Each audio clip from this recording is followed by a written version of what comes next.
The Hillary steamroller is gathering speed, and rather than risk being crushed, many Democrats with career ambitions in Washington have been getting on board.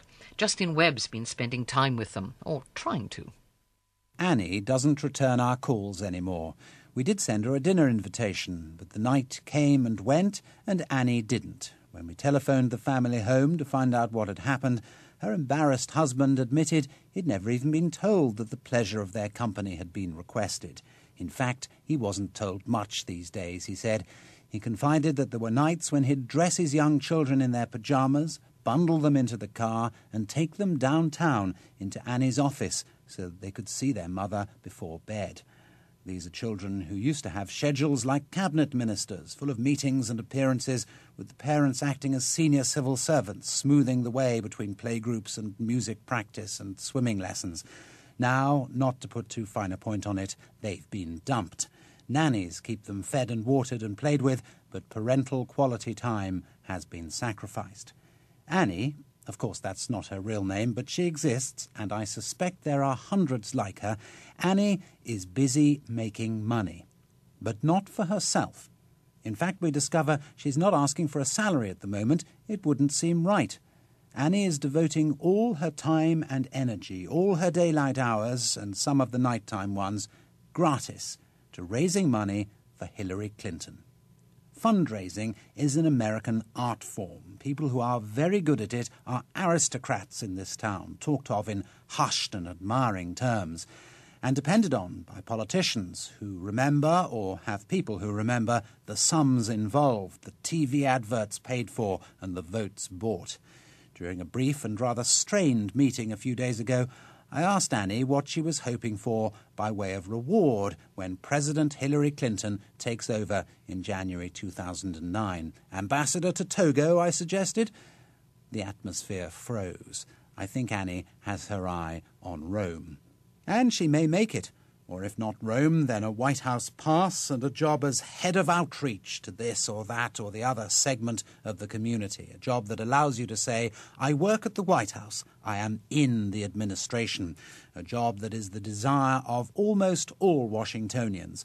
A job that is both very short-term, you burn out fast, and you're anyway limited to 8 years because your president is, and at the same time very long-term, because of course they can't take it away from you, this fact that you were in the ex-White House.